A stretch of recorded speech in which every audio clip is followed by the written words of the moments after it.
Bismillahirrahmanirrahim. Assalamualaikum warahmatullahi wabarakatuh. Innal hamdalillah nahmaduhu wa nasta'inuhu wa nastahdihi wa natubu ilayh. Wa na'udzu billahi min shururi anfusina wa min sayyiati a'malina. May yahdihillahu fala mudilla lahu wa may yudlil fala hadiyalah. Wa ashhadu an la ilaha illallah wahdahu la syarika lah. Wa ashhadu anna Muhammadan 'abduhu wa rasuluhu la nabiyya ba'da. يا أيها الذين آمنوا اتقوا الله حق تقاته ولا تموتن إلا وأنتم مسلمون يا أيها الناس اتقوا ربكم الذي خلقكم من نفس واحدة وخلق منها زوجها وبث منهما رجالا كثيرا ونساء واتقوا الله الذي تساءلون به والأرحام إن الله كان عليكم رقيبا يا أيها الذين آمنوا اتقوا الله وقولوا قولا سديدا يصلح لكم أعمالكم ويغفر لكم ذنوبكم ومن يطع الله ورسوله فقد فاز فوزا عظيما أما بعد فإن أصدق الحديث كتاب الله وخير الهدى هدى محمد صلى الله عليه وسلم وشر الأمور محدثاتها وكل محدثة بدعة وكل بدعة ضلالة وكل ضلالة في النار. Ibu-ibu sekalian yang dirahmati oleh Allah Subhanahu wa taala, alhamdulillah pada pagi hari ini kita bisa kembali bersua dalam rangka untuk mempelajari salah satu dari fikih dalam Islam, yaitu hukum seorang istri meminta cerai yang kalau kita dalam Islam dikenal dengan khulu',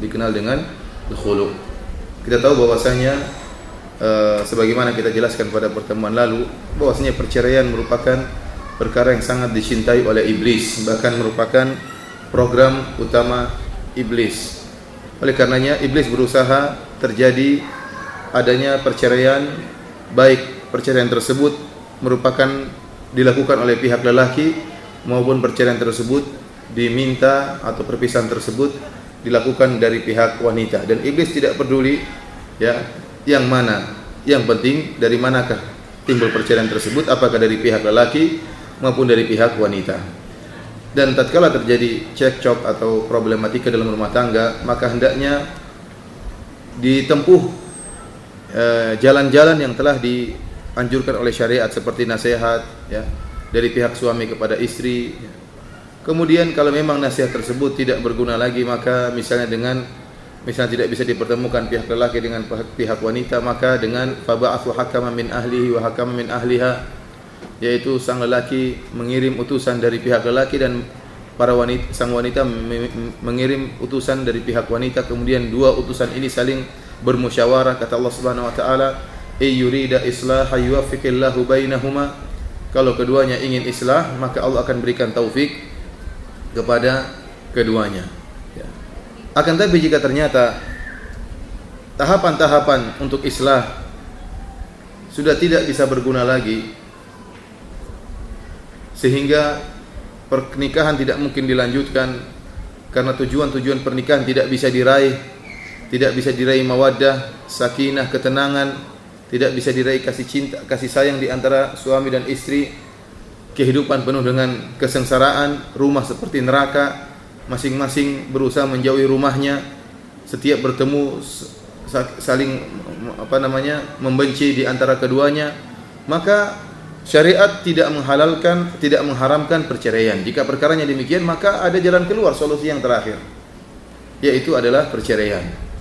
Namun ingat, solusi ini tidak diambil kecuali sudah tidak ada jalan-jalan yang lain untuk ditempuh, baru kemudian ditempuhlah solusi perceraian. Dan kita tahu bahwasanya asalnya atau perceraian adalah di tangan para lelaki. Sebagaimana disebutkan at-talaq liman akhadha bis-saq, yaitu perceraian di tangan para lelaki, bukan di tangan para wanita. Dan ini di antara keindahan syariat Islam. Kalau seandainya perceraian di tangan para wanita, maka terlalu banyak lelaki yang diceraikan. Emosi sedikit kamu saya cerai. Dan ini kenyataan, karena wanita sebagaimana sabda Nabi sallallahu alaihi wasallam, naqisatu aqlin wad din, kurang akal dan kurang agamanya. Ya, agamanya kurang, demikian juga akalnya kurang. Maksudnya akalnya kurang bagaimana? Bukan maksudnya IQ-nya rendah, tidak. Karena kenyataannya memang banyak wanita yang IP, indeks prestasinya lebih tinggi daripada IP para lelaki. Atau sang wanita ranking 1, laki-laki ranking 10, bisa jadi dalam kelas. Akan tapi maksudnya kurang akalnya, artinya mereka lebih mendahulukan perasaan daripada akal sehatnya. Oleh karenanya sering para wanita tidak bisa mengendalikan perasaannya, tidak bisa mengendalikan emosionalnya dibandingkan para lelaki. Karenanya ibu-ibu dan bapak yang dirahmati oleh Allah Subhanahu wa taala, mereka disifati dengan kurang akal mereka. Terlebih-lebih lagi mereka menghadapi kondisi-kondisi yang membuat mereka tidak stabil emosionalnya, seperti lagi haid misalnya, ya, atau lagi sakit misalnya, atau lagi hamil misalnya, ya. Sering lelah, sering capek, mungkin timbul emosionalnya, ya. Ada katanya perubahan hormon dan sebagaimana dan macam-macamnya. Ya, kalau seandainya perceraian di tangan para wanita, maka sangat mudah lelakinya dicerai oleh sang wanita. Alhamdulillah di antara keindahan syariat tidak menjadikan perceraian di tangan wanita tetapi di tangan lelaki. Itu pun syariat menjadikan perceraian ya sebagai solusi terakhir, itu pun tidak langsung harus berpisah. Artinya tidak langsung merupakan solusi terakhir, tidak mungkin kembali lagi.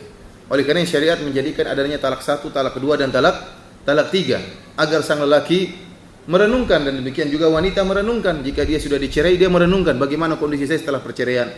Karena terkadang tatkala timbul emosi, sang lelaki dan sang wanita tidak bisa mengendalikan akal sehatnya. Sang wanita menantang, kalau kamu berani ceraikan saya wahai suamiku, kalau kamu jantan, kamu jangan betina, kalau kamu tidak bencong ceraikan saya, sehingga suaminya pun terpengaruh dan akhirnya pun menceraikan istrinya. Akan tapi yang sunnah dalam menceraikan, dan ini juga terkadang tidak diketahui oleh para lelaki, ya, karena banyak lelaki yang mempelajari fikih nikah namun tidak mempelajari fikih cerai. Oleh karena sering saya anjurkan kepada para ikhwan yang ingin menikah, pelajari juga fikih cerai bersama dengan pelajari fikih nikah sebelum nikah. Kenapa? Kalau tidak paham tentang fikih cerai, akhirnya menceraikan dengan kalang kabut tanpa aturan. Sehingga seorang suami terkadang menjatuhkan talak 3 langsung kepada istrinya, dan ini hukumnya haram. Meskipun jumhur ulama menyatakan jatuh caranya tersebut, tapi hukumnya haram. Tidak boleh seorang suami melakukan talak 3 dalam satu majelis. Kemudian menceraikan bukan pada tempatnya, misalnya menceraikan seorang istri tatkala sedang haid misalnya, atau menceraikan seorang istri sedang suci setelah dia berhubungan dengan istrinya tersebut. Ini adalah perceraian yang bid'ah, yang tidak sesuai dengan sunnah Nabi sallallahu alaihi wasallam. Adapun cerai yang benar yaitu menceraikan istrinya tatkala istrinya dalam keadaan suci dan belum dia setubuhi dan belum dia gauli. Maka ini cerai yang benar. Kenapa? Karena ternyata kalau dia sudah gauli kemudian dia ceraikan, ternyata istrinya hamil, yang timbul hanyalah penyesalan. Ini sang istri pun dalam keadaan sulit. Oleh karenanya syariat memberikan tahapan dalam cerai. Cerai talak 1, talak 2 dan talak 3. Perlu kita jelaskan tentang masalah talak ini. Jika seorang suami menceraikan istrinya talak 1, ya, dia ceraikan dalam keadaan ya baik benar ataupun salah, pokoknya kalau jatuhkan talak berarti jatuh. Meskipun dia menceraikan istri dalam keadaan haid atau dalam keadaan suci belum dia gauli, dan ini yang benar, atau dalam keadaan suci sudah dia gauli, semuanya jatuh talaknya. Hanya saja cerai yang benar adalah tatkala wanita sedang suci dan belum digauli. Ini talak yang benar. Jika dia telah menceraikan istrinya, maka istrinya mendapati namanya masa iddah, jatuh talak 1. Kamu saya cerai, jatuh talak. Ada namanya masa iddah, masa menunggu. Masa iddah ini adalah salah satu quru, 3 kali haid. 3 kali haid. Kecuali jika istrinya sudah mencapai menopause misalnya, atau tidak punya haid. Wallati ya'isna minal mahidh min nisaikum fa'iddatuhunna 3 ashhur wallati lam yahidhan. Para wanita yang sudah mencapai menopause, maka masa iddahnya 3 bulan, demikian juga para wanita yang tidak haid, ya. Jadi adapun kalau wanita itu masih haid, maka iddahnya salah satu quru, yaitu 3 kali haid. Jadi jika dicerai, tunggu haid pertama, haid kedua, haid ketiga, itu masa iddah. Dan aturannya, jika seorang wanita dicerai pada talak 1 maupun talak 2 dan dia dalam masa iddah, berarti sang wanita itu masih merupakan istri sang lelaki. Masih merupakan istri sang lelaki. Oleh karenanya dibolehkan atau dianjurkan sang istri untuk berhias, menghiasi diri supaya suaminya mau kembali. Dan ini waktu iddah ini adalah waktu berfikir, merenungkan sang istri untuk perbaiki dirinya. Mungkin dia salah, atau sang suami ternyata salah, dia menceraikan dalam kondisi yang salah, bukan dia yang benar tapi dia yang salah. Terlebih-lebih lagi sering perceraian timbul karena informasi yang keliru. Ya, ada orang menginformasikan istri kamu begini dan begini dan begini, akhirnya sang suami pun emosi, akhirnya menjatuhkan talak padahal informasi tersebut tidak benar misalnya. Oleh karena ini masa menunggu sekitar 3 bulan, 3 kali haid. Ya.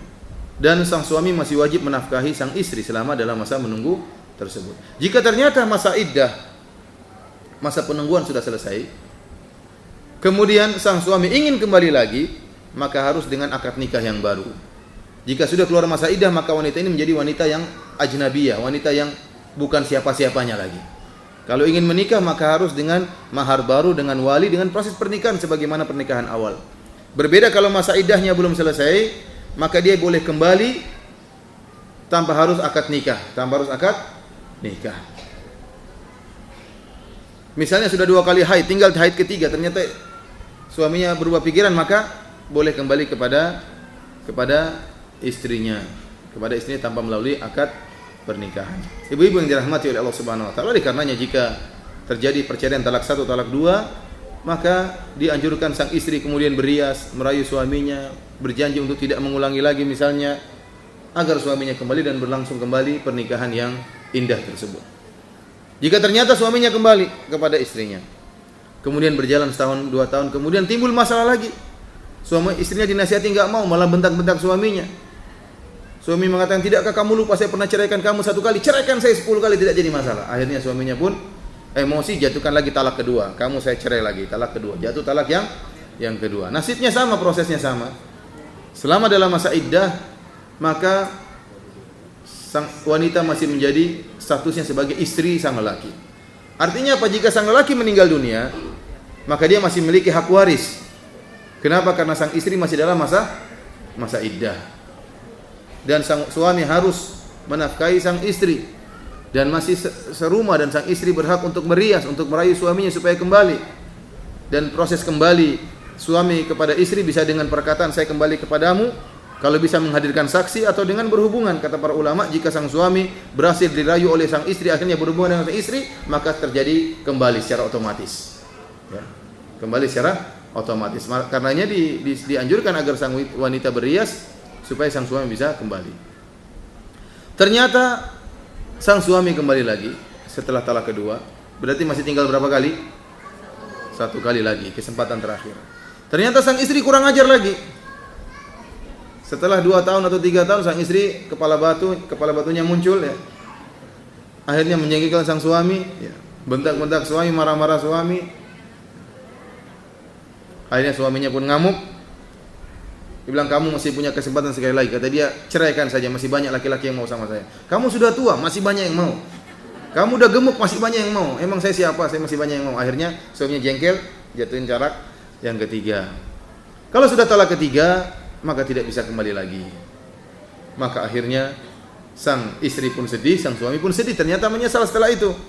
Namun aturannya tidak boleh kembali lagi kecuali sang istri menikah lagi dengan lelaki lain. Namun tidak boleh ada kesepakatan, kamu nikahi saya ya, nanti habis itu ceraikan ya, saya ingin kembali sama suami saya. Ini tidak boleh, hukumnya haram dan terlaknat orang yang seperti ini.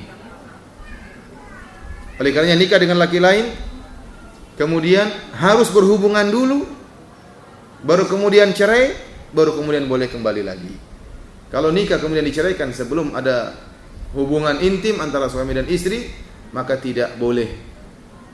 Tidak boleh, kata Nabi sallallahu alaihi wasallam, hatta tadzuqi usailatahu wa yadzuqa usailataki. Kata Nabi sallallahu alaihi wasallam, sampai kamu berhubungan dengan dia berhubungan dengan kamu, baru kemudian kamu cerai, baru kamu boleh kembali lagi pada suamimu yang pertama. Ini namanya proses nikah, proses cerai dari tahapan cerai talak 1, talak 2 dan talak 3. Dan betapa banyak ikhwan dan akhwat yang terjerumus dalam talak 3 yang diakhiri dengan penyesalan dan derayan air mata. Dan ini sering terjadi. Suami menyesal menceraikan istrinya, masih cinta sama istrinya, tapi dia emosi jatuhkan talak 3. Istrinya pun masih cinta sama suaminya dan menyesali kesalahannya. Tadi telah terlanjur bentak-bentak suami, dia menyesal. Akhirnya apa? Yang jadi korban anak-anak. Tidak ada yang merawat dengan baik. Oleh karenanya jika seorang istri lagi emosi, suaminya mundur. Jika suaminya lagi emosi, istrinya jangan malah nambah emosinya. Berpikir yang cerdas, ingat masa depan. Jangan pikirkan sekarang, jangan memuaskan hawa nafsunya dengan emosi, kemudian akhirnya dia pun kalah. Dia memenangkan suaminya dalam pertengkaran, suami jatuhkan cerai, setelah itu dia KO, kalah. Ibu yang dirahmati oleh Allah Subhanahu wa taala, ini adalah talak dari sisi suami. Namun jika ternyata kesalahan dari pihak suami, tidak memberi nafkah misalnya, ada kekurangan pada suami, tidak menunaikan tugas dan kewajibannya sebagai seorang suami, bolehkah sang istri minta cerai? Jawabannya, boleh kalau memang ada alasan yang syar'i. Karena asalnya, hukum asal seorang wanita tidak boleh minta cerai dari suaminya, hukumnya haram, bahkan merupakan dosa besar. Kata Nabi SAW, ayyuma imra'atin sa'alat zawjaha talaqan fi ghairi ma ba'sin fa haramun 'alaiha raihatul jannah. Wanita mana saja yang minta cerai dari suaminya tanpa ada alasan yang syar'i, maka haram baginya bau surga. Haram baginya bau surga. Dan ini lebih keras daripada haram baginya surga. Kenapa? Karena jangankan surga, bau surga saja diharamkan untuk dicium oleh seorang wanita yang minta cerai dari suaminya tanpa alasan yang syar'i. Padahal bau surga bisa dicium dari jarak yang jauh.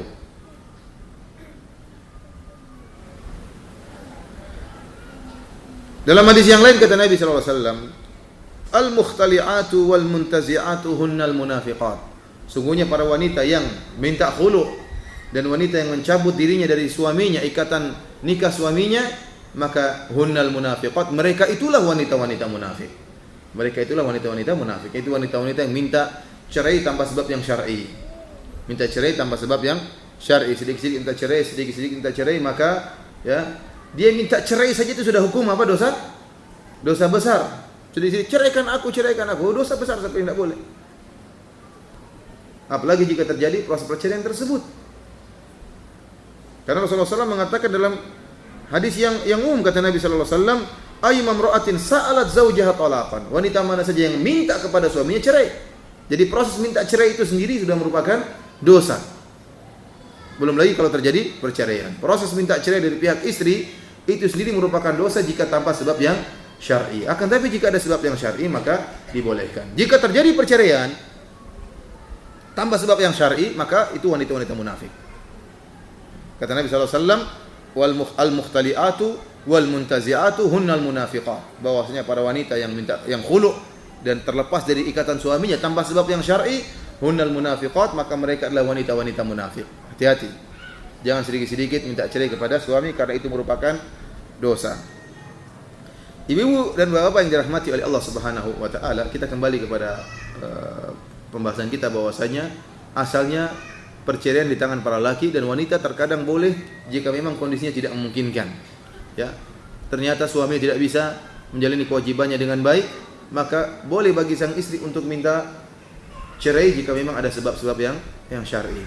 Pada kesempatan yang berbahagia ini, kita ingin menyampaikan apa saja sebab-sebab syar'i tersebut. Jadi ibu-ibu kalau sudah ada sebab-sebab syar'i tersebut, ya, bukan berarti saya ngajari ibu-ibu untuk minta cerai, ya, tidak. Tetapi ibu-ibu tahu terkadang dalam kondisi tertentu kapan dia boleh minta cerai dan kapan tidak boleh.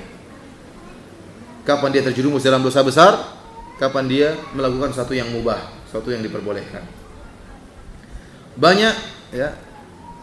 Banyak perkara-perkara yang menjadikan atau merupakan sebab seorang wanita boleh minta cerai. Di antaranya misalnya akhlak suami yang buruk terhadap sang istri. Akhlaknya bagaimana? Dia rajin sholat misalnya, rajin puasa sunnah atau rajin sholat malam, tetapi akhlaknya buruk, suka mencela istrinya, suka menghina istrinya, bahkan suka memukul istrinya misalnya. Kata-katanya selalu menyakitkan hati, sudah dinasihati tapi tidak pernah berubah, semakin menghina dan merendahkan. Ya, kalau ada istri bisa sabar, alhamdulillah, silakan sabar dengan laki model seperti ini, melihat maslahat dan mudarat. Tetapi kalau dia tidak sabar, tidak kuat, dia tiap hari dalam tangisan, maka tidak mungkin kita memaksa dia juga untuk bersabar. Syariat memberi solusi. Silakan minta cerai, tapi siap siap-siap menanggung akibat dampak dari perceraian tersebut. Tapi boleh dia minta cerai. Boleh minta cerai jika suaminya ternyata berakhlak yang buruk. Karena bisa jadi ada orang seperti ini. Dari sisi agama dia baik, ya, tapi dari sisi akhlak dia buruk. Sebab yang kedua sebaliknya, akhlaknya baik tapi agamanya buruk. Masya Allah sama istri sayang, ramah, sama anak-anak juga sayang, sama mertua juga baik, tapi agamanya buruk, tidak pernah sholat 5 waktu misalnya, atau terkadang minum bir misalnya, ya, suka main judi misalnya, meskipun dia baik, ramah, tamah sama istrinya, atau mungkin terkadang berzina misalnya, tapi dia sama istri dan anak-anak sayang, perhatian, tidak ada tanggung jawab masalah nafkah kecuali dia penuhi, masalah nafkah, masalah tempat tinggal, ya dia penuhi semua, akan tapi agamanya buruk. Dan istrinya tidak ingin melihat suaminya seperti ini. Dia khawatir anak-anaknya bagaimana. Siapa yang membimbing anak-anaknya kalau bapaknya modelnya suka main judi, suka minum bir, tidak sholat. Bagaimana masa depan anak-anak? Maka dalam kondisi begini boleh bagi istri untuk minta cerai. Jika memang suaminya agamanya buruk, terjerumus dalam dosa-dosa besar. Tentunya jika seorang suami terjerumus dalam dosa-dosa, maka kewajiban bagi istrinya menasihati. Ya, karena tidak ada seorang pun yang luput dari dosa. Pasti orang semuanya tidak terlepas dari dosa. Kata Nabi SAW, kullu bani Adam khata' wa khairul khata'ina at-tawwabun. Seluruh anak Adam bersalah. Khata' artinya senantiasa melakukan kesalahan. Dan sebaik-baik orang yang bersalah adalah yang bertaubat. Oleh karena jika suaminya terjerumus dalam kesalahan dan dosa-dosa, maka tugas pertama istrinya menasihati atau manggil ustaz untuk menasihati. Tempuh dulu, jangan langsung minta cerai. Tempuh dulu nasihat dan nasihat. Jadi saya katakan cerai itu terakhir, ya. Jadi ada namanya nasihat dari pihak keluarga ikut campur misalnya, atau pihak ustaz manggil ustaz untuk nasihati. Semuanya ditempuh sehingga kita punya hujah di hadapan Allah. Ya Allah, saya sudah nasihati suami saya. Saya sudah memberitahukan kondisinya kepada mertua saya. Semuanya sudah saya lakukan dan dia tetap kondisinya tidak berubah, maka boleh bagi saya untuk minta cerai. Yang berikutnya, sebab yang ketiga, jika sang suami tidak menunaikan hak primer istrinya seperti tidak memberi nafkah atau tidak membelikan pakaian untuk istrinya, padahal sang suami mampu, anak-anak tidak diberi biaya sekolah, anak-anak tidak diurus, tinggalkan istrinya berbulan-bulan tanpa dinafkahi. Ini padahal nafkah merupakan kewajiban sang suami. Jika ternyata sang suami tidak memenuhi kewajiban-kewajibannya sebagai seorang suami, tidak memberi nafkah kepada istrinya, maka istrinya boleh minta pegatan. Minta apa? Pegatan. Minta cerai, minta khulu. Sebab berikutnya, sebab yang keempat, jika ternyata sang suami tidak bisa memenuhi kebutuhan biologis istrinya. Kita tahu bahwasanya di antara tujuan pernikahan adalah menundukkan pandangan dan menjaga kemaluan. Ini berlaku pada pihak lelaki maupun pihak wanita. Pihak lelaki juga ingin menundukkan pandangannya, pihak wanita juga ingin menundukkan pandangan dan kemaluannya. Jika ternyata sang suami tidak bisa memenuhi kebutuhan biologis istrinya dengan berbagai macam alasan, maka boleh sang istri untuk minta pegatan, minta khulu. Ya. Contohnya sang suami punya penyakit, atau sang suami dalam keadaan cacat, atau sang suami sehat bugar, tidak ada cacatnya, tetapi tidak adil dalam mabit, dalam masalah nginap, senantiasa nginap di istri muda, istri tuanya dibiarkan berkelana, dibiarkan dalam keadaan bersedih. Maka seperti ini boleh sang wanita minta cerai. Atau bahkan ada yang lelaki istrinya cuma satu, dia tidak punya istri kedua, tetapi dia tidak punya hasrat kepada istrinya kecuali sebulan sekali misalnya. Tidak tahu ada apa dalam dirinya.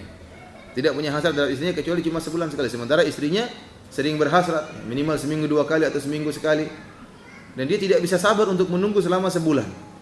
Apakah boleh sang istri untuk minta pegatan? Ya boleh-boleh saja. Dalam syariat boleh, karena kebutuhan biologisnya tidak dipenuhi oleh sang suami. Seperti ini diperbolehkan dalam syariat. Sebab berikutnya kata para ulama, yang keberapa ini? Yang kelima. Jika sang wanita sama sekali tidak membenci sang suami, tidak benci sama suaminya, hanya saja sang wanita khawatir tidak bisa menjalankan kewajibannya sebagai istri, sehingga tidak bisa menunaikan hak-hak suaminya dengan baik, maka boleh baginya minta agar suaminya meridainya untuk khulu', karena ia khawatir terjerumus dalam dosa karena tidak bisa menunaikan hak-hak suami. Kita tahu di antara sebab terbesar wanita masuk neraka jahanam kenapa tidak menunaikan hak-hak suami. Fa inna kunna takfurna al-ashir, karena kalian sering kufur, mengingkari kebaikan suami, tidak bisa melayani tugasnya sebagai seorang istri. Terkadang seorang istri dia khawatir tidak bisa menjalankan tugasnya. Misalnya ternyata ayah ibunya dalam keadaan sakit dan perlu perawatan yang serius dan intensif. Maka kemudian dia bilang, suamiku mohon maaf saya ingin pisah karena saya harus memfokuskan waktuku untuk merawat ayah dan ibu saya. Silakan kau cari istri yang lain. Ini boleh. Suaminya mengatakan, tidak, saya juga akan sabar menemani engkau merawati istrimu. Alhamdulillah kalau begitu. Kalau gitu enggak jadi masalah. Suaminya mau menjatuhkan haknya demi untuk kemaslahatan apa? Istrinya. Ini yang terbaik, ini yang diharapkan. Suaminya mau bersabar. Tapi jika suami mengatakan, saya tidak bisa, kamu harus layani saya tiap hari. Ya bagaimana lagi, saya ingin merawat kedua orang tua saya tidak ingin berdosa. Kalau saya tetap dalam tali pernikahan dengan engkau, maka saya akan terjerumus dalam dosa-dosa karena tidak menunaikan kewajiban saya sebagai seorang istri. Maka jika suaminya kemudian menceraikan, maka tidak mengapa, karena dia khawatir tidak bisa menjalankan tugasnya sebagai seorang istri yang baik.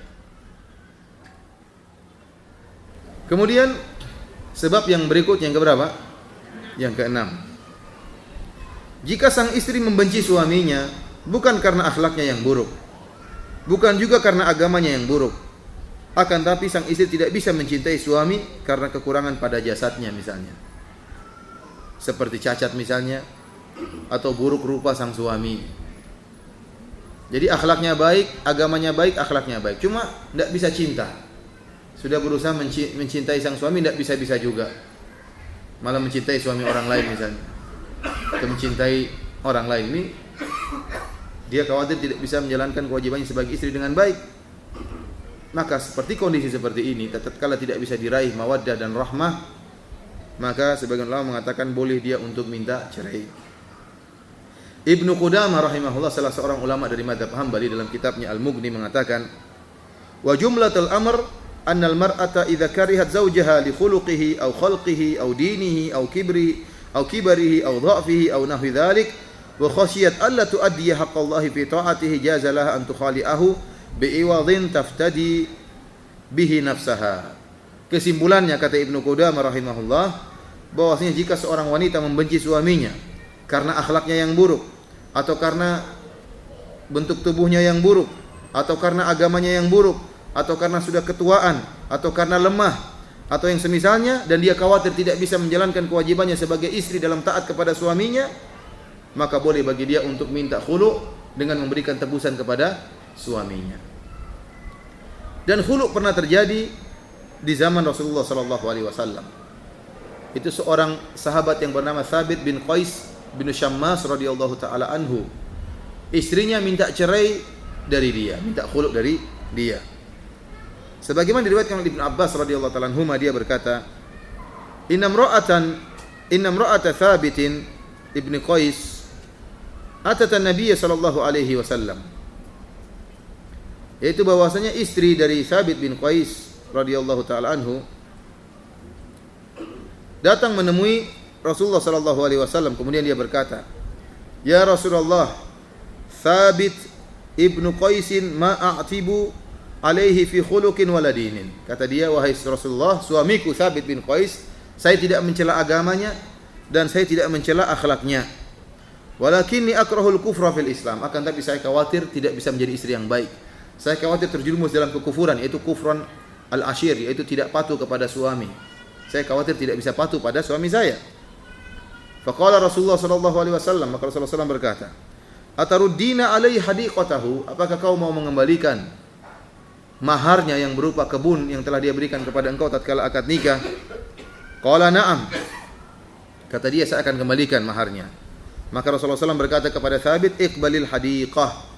Maka terimalah kembali mahar yang telah kau berikan kepada dia dan berpisahlah engkau dari dia.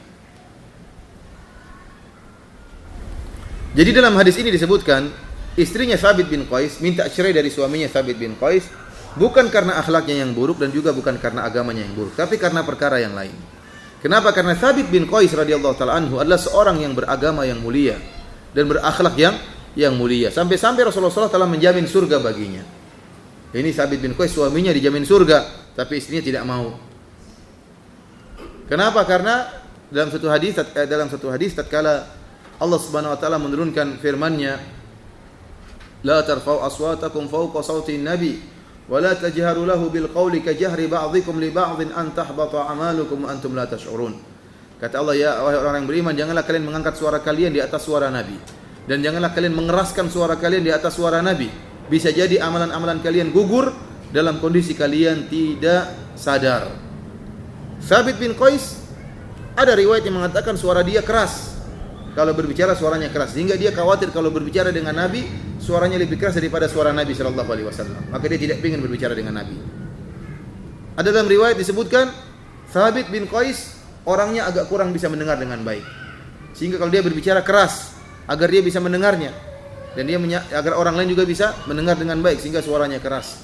Tatkala turun firman Allah larangan untuk mengeraskan suara di atas suara Nabi, maka Thabit bin Qais tidak mau ke masjid, dia pun tinggal di rumahnya, tidak pergi ke masjid. Dia khawatir ketemu Nabi, kemudian suaranya keras, akhirnya amalan dia gugur. Karena kata Allah, janganlah kalian keraskan suara kalian di atas suara Nabi, bisa jadi gugur amalan kalian tanpa kalian sadari. Ini merupakan adab yang mulia yang Rasulullah SAW, yang Allah memerintahkan kita untuk beradab di hadapan Nabi SAW. Tidak boleh kita mengeraskan suara kita di hadapan Nabi, tidak boleh kita mengangkat suara kita di hadapan Nabi, apalagi kita menolak perkataan Nabi. Apalagi kita menolak hadis-hadis Nabi sallallahu alaihi wasallam. Akhirnya karena dia khawatir mengeraskan suara di hadapan Nabi, dia pun tidak pergi ke masjid, tinggal di rumah saja. Sampai akhirnya Rasulullah sallallahu alaihi wasallam seperti biasa kalau selesai salat dia mengecek sahabat-sahabatnya, mana sahabat-sahabatnya. Oleh karena disunahkan para seorang imam tatkala selesai salat dia balik untuk melihat sahabat mana si fulan. Terkadang Rasulullah SAW langsung beri kajian kepada sahabat-sahabatnya. Ternyata Thabit bin Qais tidak muncul-muncul di masjid. Maka Rasulullah SAW pun menyuruh seorang sahabat untuk mengecek mana Thabit bin Qais. Setelah dicek, ternyata dia tidak ke masjid karena takut bermaksiat, takut mengeraskan suaranya di hadapan Nabi SAW. Maka Nabi pun mengatakan, ini menangis, khawatir, benar-benar takut kepada Allah Subhanahu Wa Taala, takut bermaksiat, takut amalannya gugur. Maka Nabi SAW mengatakan, berilah kabar gembira kepada Thabit, sungguhnya dia adalah penghuni surga. Penghuni surga. Inilah Thabit bin Qais, seorang yang sangat mulia yang telah dijamin masuk surga oleh Nabi SAW. Ternyata istrinya minta cerai dari dia. Saya ingin menyampaikan riwayat ini kenapa? Untuk menunjukkan bahwasanya Thabit bin Qais akhlaknya baik, agamanya apa? Baik. Hanya saja dia punya kekurangan dari sisi penampilannya.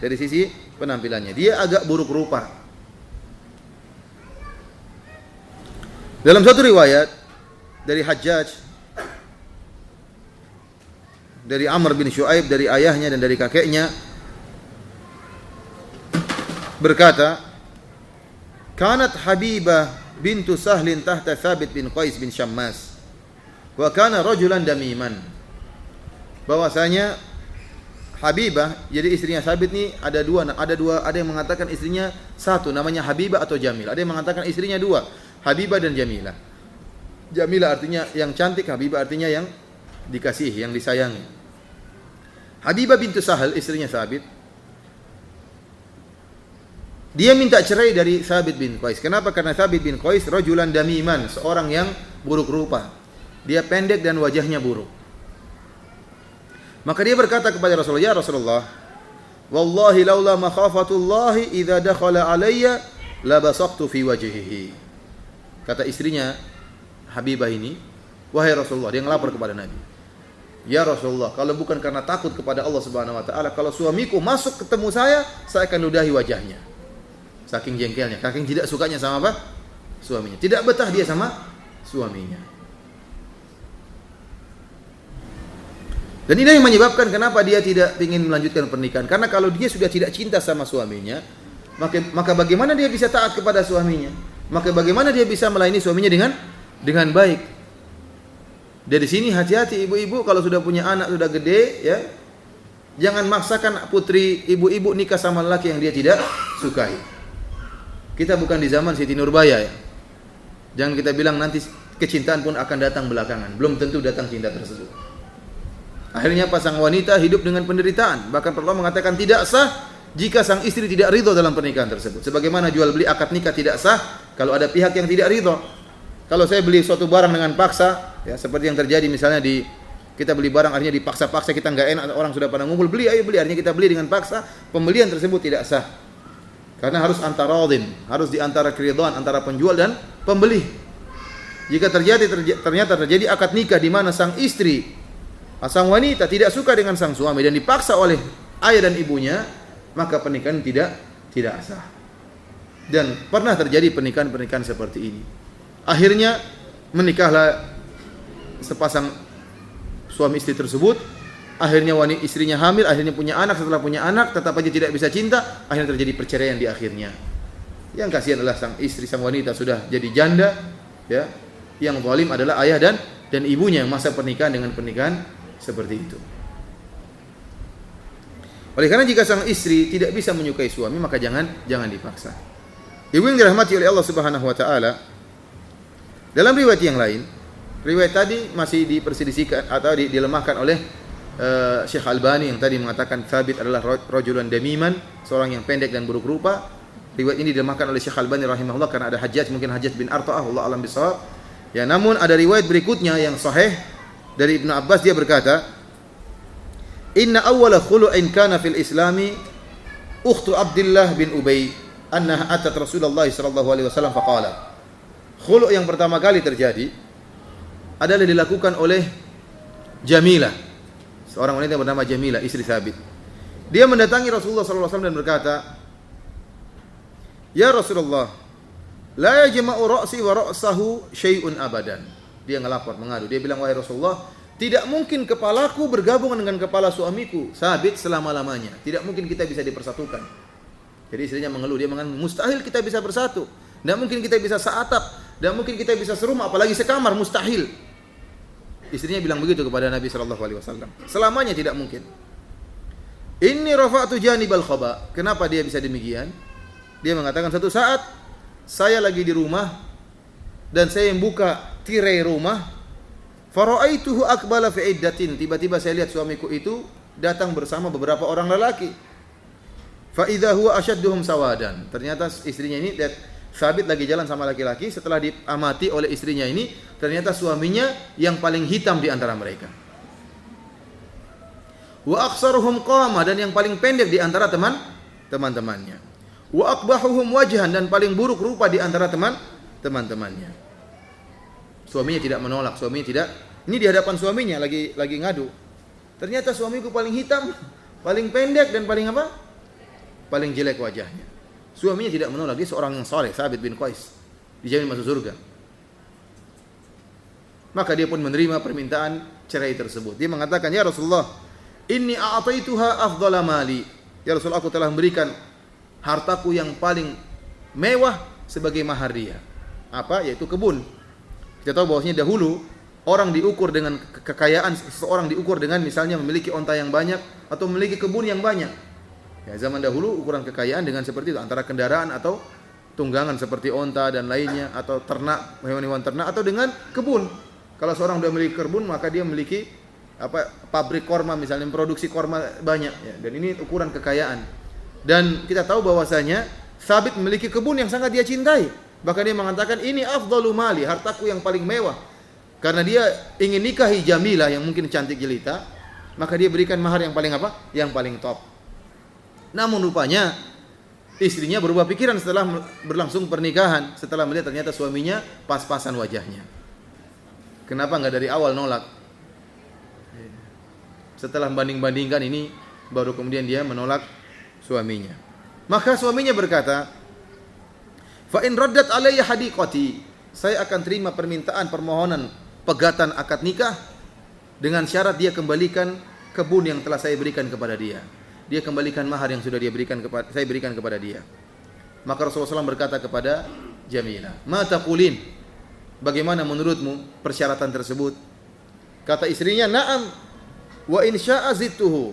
Kata dia dengan pedenya, "Akan saya kembalikan mahar tersebut, akan saya kembalikan kebun tersebut. Kalau dia mau saya tambahin lagi. Kalau dia mau saya tambahin lagi uang atau harta."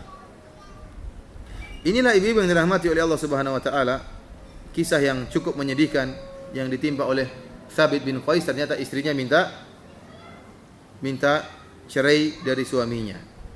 Akan tapi Allah mentakdirkan terjadinya proses perceraian ini atau proses khulu ini sebagai pelajaran bagi umat-umat Islam setelahnya.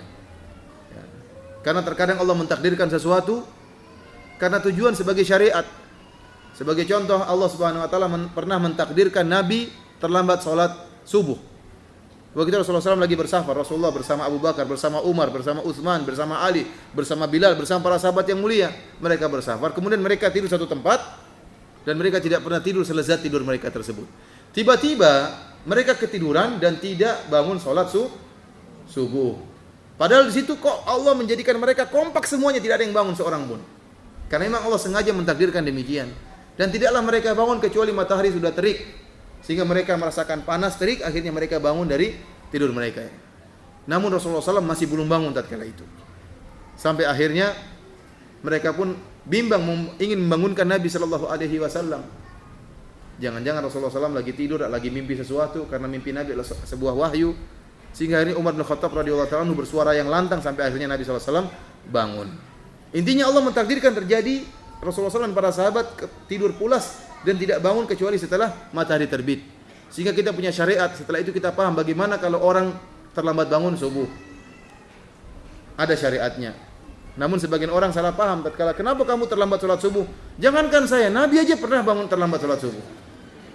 Kita bilang memang benar, Nabi pernah terlambat sholat subuh. Cuma sekali dalam seumur hidup. Kamu puluhan kali, bahkan ratusan kali. Jadi Rasulullah SAW terlambat sholat subuh karena memang dalam rangka ada apa? Syariat.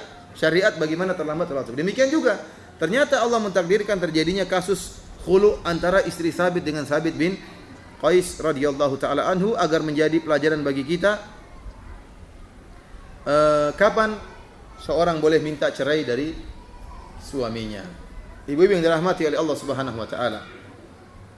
Berikut ini kita akan sampaikan beberapa hukum yang berkaitan dengan khulu. Setelah itu kita membuka tanya jawab tentang masalah khulu ya. Yang pertama, ibu yang dirahmati Allah Subhanahu wa taala, perlu saya ingatkan bahwasanya khulu bukanlah disunahkan, jangan dianggap dia apa? Disunahkan atau dianjurkan, tidak.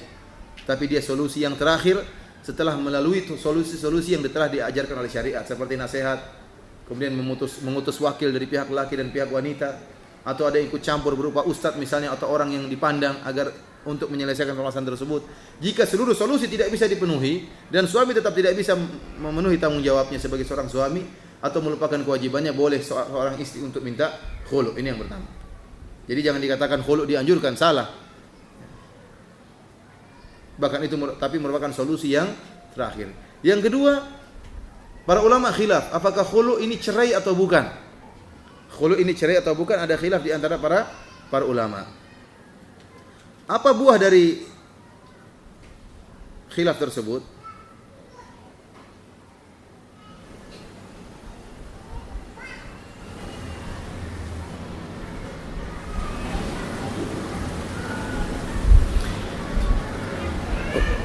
Buah dari khilaf ini, kalau misalnya begini, ada seorang suami menceraikan istrinya 2 kali, berarti masih ada berapa sisa cerai? 1. Kemudian istrinya minta cerai yang ketiga, dia bilang, saya bosan kamu ceraikan saya, sekarang gantian saya ceraikan kamu. Akhirnya apa? Dia minta khulu. Kalau khulu dianggap cerai, berarti sudah 3 kali cerai, tidak bisa kembali lagi kecuali istrinya nikah lagi sama lelaki lain. Paham? Tetapi kalau khulu bukan cerai, maka berarti cerai masih tetap dua kali. Ini bukan cerai namanya. Berarti masih boleh nggak kembali istri kepada suaminya? Boleh, karena cerainya baru dua kali. Inilah buah dari khilaf tersebut. Mana yang benar, khulu cerai atau bukan? Ini khilaf yang kuat di antara para ulama. Ada yang mengatakan cerai karena pada hakikatnya cerai, perpisahan, tolak, perpisahan antara suami dan istri. Dan pendapat yang kuat Allah alam bisawab, bahwasanya khulu bukan cerai. Dalilnya adalah surat Al-Baqarah ayat 229 sampai 230. Allah Subhanahu wa taala menyebutkan 2 cerai, kemudian cerai yang ketiga. Pada ayat 230 Allah sebutkan jenis cerai yang ketiga, dan di antara keduanya Allah menyebutkan tentang khulu di tengah-tengah. Kata Allah Subhanahu wa taala, "At-talaqu marratan, fa imsakum bima'ruf au tasrihum bi ihsan. Kata Allah Subhanahu wa taala, cerai itu cuma 2 kali. Kau kembali dengan cara yang baik atau kau ceraikan dengan cara yang baik. Jadi cerai cuma 2 kali. Kemudian kata Allah Subhanahu wa taala, setelah itu di tengah-tengahnya kata Allah, fa in khiftum alla yuqima hududallah fala junaha alaihi ma fi maftadat bih. Tidak mengapa jika sang suami, Allah sebutkan khulu di antara setelah itu. Tidak mengapa bagi seorang suami untuk menerima tebusan dari sang istri, kemudian terjadi khulu, terjadi perpisahan dengan menerima tebusan dari istri. Ini adalah khulu. Kemudian setelah itu ayat 130 Allah sebutkan cerai yang ketiga. Kata Allah, fa in talaqaha fala tahillu lahu min ba'du hatta tankiha zawjan ghairah. Jika kemudian dia menceraikan lagi untuk ketiga kalinya, maka tidak halal istrinya bagi dia sampai istrinya menikahi lelaki yang lain. Kemudian diceraikan oleh lelaki lain tersebut, maka baru boleh kembali lagi. Di sini dalam ayat ini Al-Baqarah 229 dan 230 Allah menyebutkan 2 cerai dan Allah menyebutkan cerai yang ketiga. Di antara 2 ini Allah sebutkan khulu. Kalau seandainya khulu adalah cerai, maka cerai yang ayat 230 merupakan cerai yang keempat. Tetapi karena Allah menyebutkan khulu di antara 2 cerai ini, menunjukkan khulu bukanlah cerai dan bentuknya berbeda. Kalau cerai, seorang suami yang menjatuhkan talak dan dia tidak menerima tebusan sama sekali. Tetapi kalau khulu, istri yang minta cerai dan istri memberikan apa? Tebusan. Istri memberikan tebusan. Tebusan di antaranya mahar. Dan boleh lebih dari itu, boleh. Jadi seakan-akan begini, kalau kita ada namanya akad jual beli, kita beli barang dengan beri uang, atau tidak? Kita beli barang, kita berikan uang sama pembelinya. Suatu saat kita berubah pikiran, kita ingin membatalkan jual beli tersebut. Maka kita bilang sama penjualnya, atau kita kita bilang sama pembelinya, kita ingin batalkan jual beli tersebut, kita mengatakan, ya akhi afwan, boleh enggak saya batalkan jual beli kita? Oh boleh. Ya udah saya kembalikan uangnya. Maka dia kembalikan apa? Barangnya. Demikian juga masalah akad nikah, seakan-akan sang suami membeli istrinya dengan mahar. Membeli dengan bayar apa? Mahar. Jika ingin diputus tali jual beli tersebut atau tali akad nikah tersebut, maka istrinya membayar apa? Fidyah, membayar tebusan. Oleh karenanya, khulu itu bukan cerai, karena khulu adalah akad nikah yang diputuskan seakan-akan tidak pernah terjadi akad nikah. Jadi dibatalkan akad nikah tersebut dengan sang istri membayar apa? Fidyah, itu membayar mahar, membayar uang untuk sebagai tebusan. Oleh karenanya yang benar bahwasanya khulu bukanlah cerai. Jadi khulu tidak dianggap cerai. Sekarang permasalahan berikutnya. Boleh enggak seorang suami minta lebih dari maharnya? Jawabannya boleh-boleh saja. Karena terkadang sang suami sudah kehabisan banyak uang untuk mengurusi istrinya. Begitu nikah maharnya cuma murah. Maharnya cuma seperangkat alat sholat. Tetapi setelah itu dia belikan mobil, dia belikan rumah, dia belikan motor, dia belikan macam-macam. Setelah itu istrinya sudah dapat semua, sudah balik nama semuanya, saya minta cerai. Pintar sekali istri ini. Maka dia bilang, oh enggak bisa. Enak saja kalau minta cerai. Ini saya kembalikan maharnya, seperangkat alat sholat. Enggak, itu hadiah buat kamu, saya enggak mau. Tapi harus kamu kembalikan rumah, mobil, semuanya kembalikan, dan ini masih ada notanya, kembalikan. Ini boleh, dia tuntut kepada mahkamah pengadilan, saya tidak mau menceraikan dia kecuali dia mengembalikan ini semua. Kenapa? Karena dia sudah rugi banyak. Ini boleh. Kalau tidak mau, saya tidak mau cerai. Kalau tidak mau, saya tidak mau cerai. Seperti ini dibolehkan bagi seorang lelaki minta yang lebih daripada maharnya. Kemudian ibu-ibu yang dirahmati Allah Subhanahu wa taala, kalau seorang wanita minta khulu, berapa masa iddahnya? Para ulama mengatakan, kalau dia hamil, maka iddahnya setelah dia melahirkan anaknya. Kalau dia dalam keadaan suci, intinya dia tunggu sekali haid. Karena sebagaimana mengatakan tidak ada masa iddah bagi seorang khulu, tetapi ada namanya istibra'ur rahim. Istibra'ur rahim itu membersihkan rahim supaya bekas-bekas suaminya hilang semuanya di rahimnya. Di antaranya dengan apa? Haid. Kalau sudah haid sudah selesai. Kalau haidnya sudah selesai, dia boleh nikah lagi sama laki-laki yang lain. Jadi tidak harus nunggu 3 kali suci. Tetapi karena tidak, apa fungsi iddah? Fungsi iddah 3 kali suci, 3 kali haid, karena untuk berpikir supaya bisa kembali atau tidak. Tapi sekarang khulu tidak ada pikiran untuk kembali, selesai perkara. Akhirnya cuma sekali haid, maka sudah boleh dia menikah dengan lelaki yang lain. Namanya khulu. Kemudian ibu-ibu yang dirahmati Allah Subhanahu wa taala, di antara fikih yang berkaitan dengan khulu, kalau sudah terjadi proses khulu, maka sang suami tidak bisa menjatuhkan cerai. Contohnya bagaimana? Contohnya sang suami baru menceraikan istrinya sekali. Berarti masih ada kesempatan cerai berapa? Dua kali. Rupanya istrinya pun minta khulu. Setelah menerima proses khulu sudah selesai, dia pun kasih kembalikan harta, suaminya setuju. Setelah itu suaminya protes, jengkel. Dia bilang, sudah sekalian saya ceraikan kamu, talak 3. Oh, enggak boleh. Sudah enggak bisa. Kenapa? Karena sudah terjadi akad nikah sudah putus, maka tidak ada cerai. Paham tidak? Karena waktu terjadi khulu, akad nikah sudah putus enggak? Putus. Maka tidak berhak dia mencerai. Berarti tetap dia baru mencerai baru sekali. Suatu saat ternyata ya berubah pikiran, ternyata dia cinta lagi kepada suaminya. Dia bilang, suamiku, saya mohon maaf, kemarin saya minta khulu sama kamu. Kamu lu satu-satunya, saya tidak akan berpindah ke lain hati misalnya. Nih saya kembalikan, kita nikah lagi yuk. Boleh atau tidak? Boleh, tapi dengan akad nikah yang baru. Akad nikah yang baru sebagaimana pertama kali menikah. Demikianlah ibu-ibu yang kajian yang saya sampaikan pada kesempatan kali ini ya, tentang masalah khulu. Ya, tujuan saya bukanlah untuk mengajari ibu-ibu untuk minta cerai, tapi hati-hati, jangan suka minta cerai. Karena suka minta cerai adalah dosa besar. Bagaimana lagi kalau terjadi khulu gara-gara sebab yang tidak syar'i. Kata Rasulullah SAW, al-mukhtali'atu wal muntazi'atu hunnal munafiqat. Sungguhnya wanita-wanita yang minta cerai tanpa sebab, kemudian terjadi perceraian tersebut, maka mereka itulah wanita-wanita yang munafik. Dan kita tahu bagaimana orang munafik, bagaimana azab yang Allah janjikan bagi mereka di akhirat kelak. Wallahu ta'ala alam bisawab. Demikian saja apa yang saya sampaikan.